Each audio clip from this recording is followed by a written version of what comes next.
السلام علیکم ورحمۃ اللہ وبرکاتہ۔ آج جمعرات کا روز ہے اور اپریل کی 13 تاریخ۔ یہ جو متوقع جنگ ہے یوکرائن میں، یہ امریکہ اور ناٹو کے لیے موت کا کنواں ثابت ہوگی۔ یہ ہے وہ موضوع جس پہ آج مختصر سی گفتگو کی جائے گی۔ ابھی تک امریکہ کی شرح اور منصوبہ بندی کے تحت یوکرائن جو ہے وہ آنے والے موسم بہار یا موسم گرما کے آغاز میں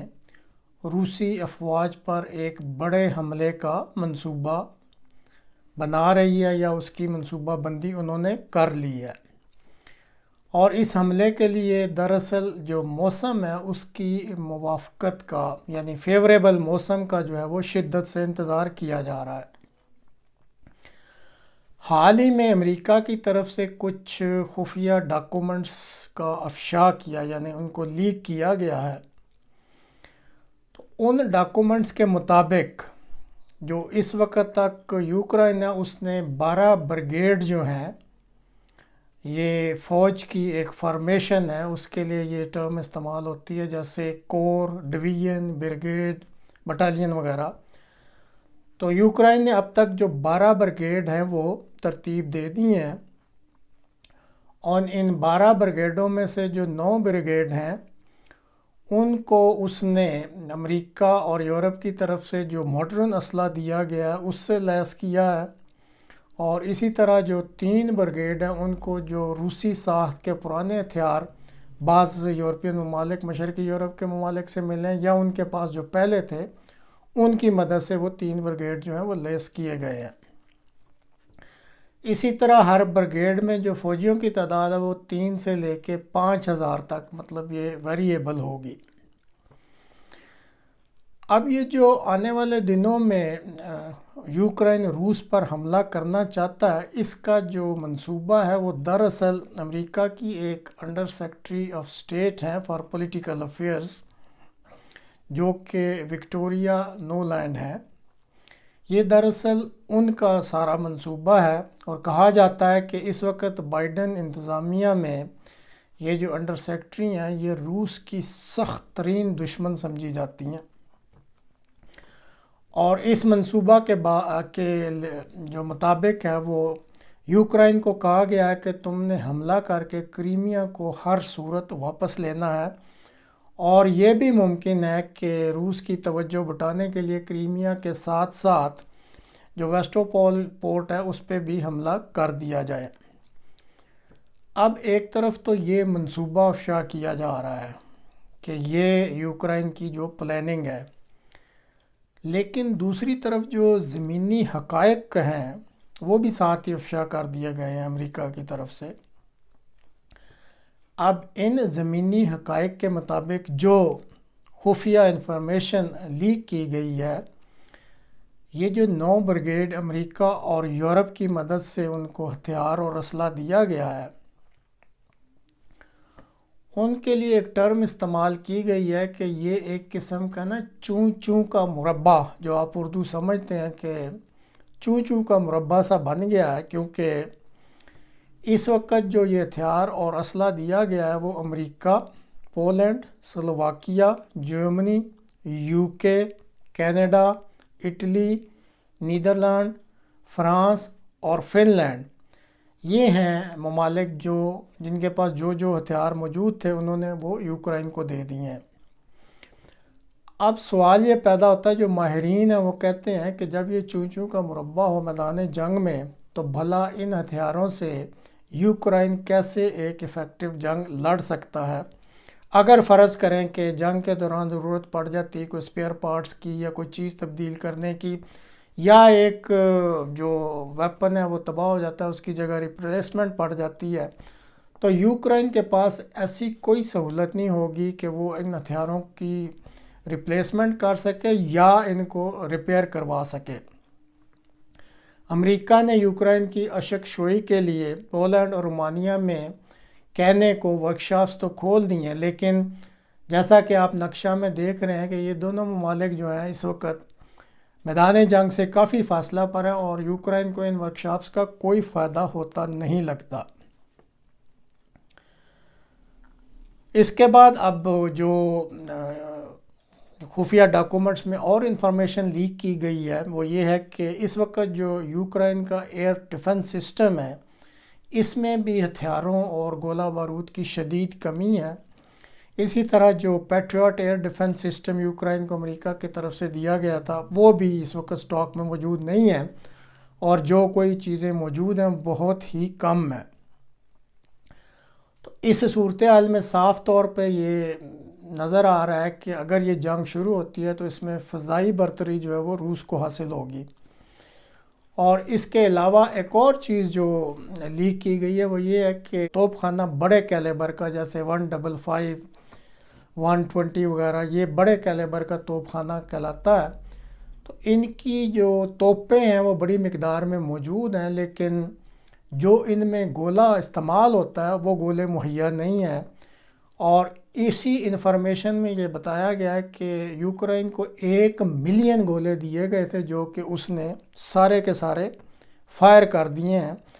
اور اب یہ گولے جو ہیں 120 یا 155 mm کے کسی بھی ملک کے پاس اتنے نہیں رہ گئے کہ وہ یوکرائن کو دے سکیں۔ اسی طرح جو HIMARS یہ راکٹ سسٹم ہے جو کہ یوکرائن کو مہیا کیا گیا تھا، اس میں سے بھی یوکرائن نے 9612 راکٹ پہلے ہی فائر کر چکا ہے، اور اب یہ جو ہے یہ مزید دینے کے لیے امریکہ کے پاس یہ راکٹ سسٹم بھی نہیں ہے۔ اب اس کے برعکس جب ہم روس کی یہ توپ خانے کی صورتحال دیکھتے ہیں تو اس نے اس وقت یوکرائن میں اپنے 6000 جو ہیوی آرٹلری پیسز ہیں وہ وہاں پہ نصب کیے ہوئے ہیں۔ اور پھر انہی ڈاکومنٹس میں یہ چیز بھی افشا کی گئی ہے کہ اس وقت 10 سے 15 ہزار کی تعداد میں جو یوکرائنی فوج ہے وہ باخموٹ کے علاقہ میں ہے۔ یہ علاقہ آپ دیکھ سکتے ہیں نقشہ میں، جو کہ اس وقت روسیوں کے ساتھ برسر پیکار ہے، اور یہ جو بڑا حملہ کریمیا لینے کے لیے پلان کیا جا رہا ہے اس میں ظاہر ہے یہ بہت ٹرینڈ فوج ہے جو اس وقت باخموٹ کے علاقہ میں ہے۔ تو اس میں سے اگر 10,000 بھی نکالی جاتی ہے اور 5,000 وہ ڈیفنس کے لیے چھوڑ دیتے ہیں تو پھر بہت ممکن ہے، کیونکہ روس تو یہاں سے اپنی فوج نہیں نکال رہا، تو یوکرائن کی فوج کی کمی دیکھ کر روس اس علاقے سے حملہ کر کے اور آگے مغرب کی طرف وہ بڑھ سکتا ہے، اور اگر اس کو کوئی ریزسٹنس نہ ملی تو پھر وہ دریائے ڈنیپر جو ہے اس کو کراس کر کے تو یوکرائن کے کیپٹل کیف کو شدید خطرہ پھر اس کو لاحق ہو سکتا ہے، کیونکہ روسی فوج اگر اس طرف بڑھنا شروع ہو جاتی ہے تو یوکرائن کی کوئی ایسی فوج نہیں ہوگی کہ جو اس کا راستہ روک سکے۔ تو اگر ایسی صورتحال بن جاتی ہے تو پھر یہ جو 60,000 کی فوج جو میکسیمم کیپیسٹی پہ آپ کو بتایا کہ 12 بریگیڈ، اگر 5,000 بھی میکسیمم کیپیسٹی میں یہ بریگیڈ ہوں تو ان کو پھر ایک اور افراتفری پڑ جائے گی کہ یہ روس کی فوج جو ہے یہ بریک تھرو کر کے مغرب کی طرف ڈنیپر ریپر کی طرف سے ہوتی ہوئی وہ دارالحکومت کی طرف جا رہی ہے، تو ظاہر ہے پھر اس حملے میں سے ان کو اپنی فوج کو نکالنا پڑے گا، اور جب وہاں سے فوج نکل آتی ہے تو پھر ظاہر ہے پاؤں اکھڑ جاتے ہیں۔ اب پہلے بتایا ہے کہ ایک پلان لیک ہوا ہے کہ یہ سپرنگ آفینسو جو یا تو موسم بہار کے آخر میں، کیونکہ موسم ابھی تک موافق نہیں ہو رہا، یا موسم گرما کے آغاز میں یہ یوکرائن کو انڈر سیکرٹری آف اسٹیٹ جو ہیں ان کے منصوبہ کے مطابق ہر صورت کریمیا پر حملہ کروانا ہے۔ دوسری طرف انہی لیکڈ ڈاکومنٹس میں یہ جو آپ کے سامنے ابھی صورتحال رکھی ہے یوکرائن کی وہ بھی افشا کر دی ہے۔ تو ایسا لگتا ہے کہ یہ جان بوجھ کر یہ ڈاکومنٹس لیک کیے گئے ہیں، اور ایک بہت سٹرانگ گروپ ہے امریکہ میں بھی اور ناٹو میں بھی جو یہ سمجھتا ہے کہ یہ ایک فضول قسم کی جنگ ہو رہی ہے اور قطعاً کوئی چانس نہیں ہے یوکرائن کا کہ وہ یہ جنگ جیت سکے۔ وہ چاہتے ہیں کہ جو ہو گیا سو ہو گیا، مزید نقصانات سے بچنے کے لیے یا دنیا کو مزید تکلیفوں سے بچانے کے لیے بہتر ہے کہ ان کے آپس میں مذاکرات شروع کرائے جائیں اور کوئی حل نکالا جائے۔ تو بہت سے ماہرین جو ہیں وہ تجزیہ کر رہے ہیں کہ یہ جو چند دن پہلے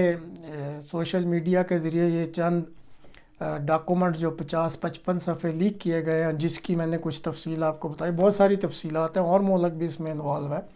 لیکن یوکرائن سے متعلق کہ ایک تو منصوبہ حملے کا ہے جو بھی آپ کو بتایا، اور دوسرا پھر یہ جو صورتحال اس وقت بن رہی ہے ویپنز کی، جو کہ امریکہ اور دوسرے یورپی ممالک نے یوکرائن کو دیا اور جس کی بنا پہ اس نے حملہ کرنا ہے، اسی طرح جو ایئر ڈیفنس سسٹم ہے اس کی آپ کو تفصیل بتائی ہے۔ تو صاف ظاہر لگ رہا ہے کہ یہ جو ڈاکومنٹس اس وقت ریلیز کیے گئے ہیں یا جو افشا کیا گیا ہے یہ سارا خفیہ ڈاکومنٹس کو،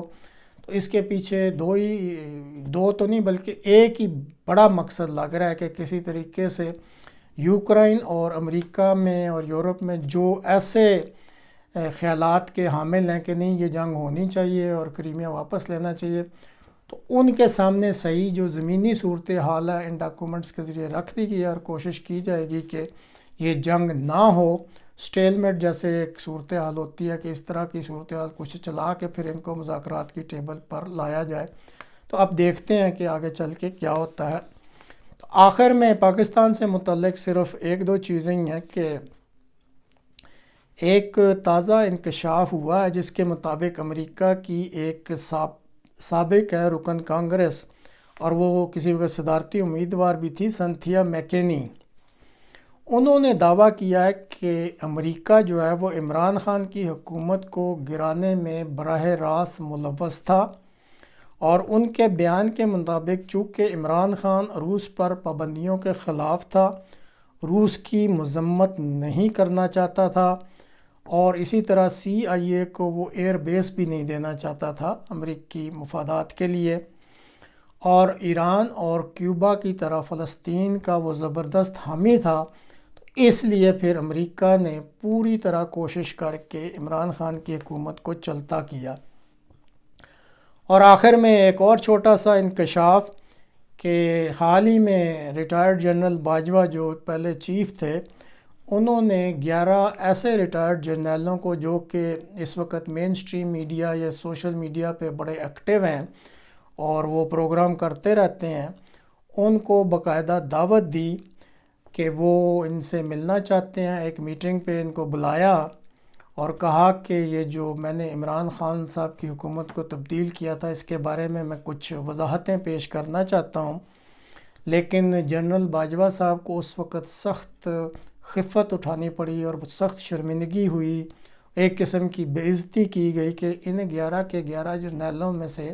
کسی نے بھی اس میٹنگ میں آنے کی حامی نہیں بھری اور ان کی دعوت کو ٹھکرایا۔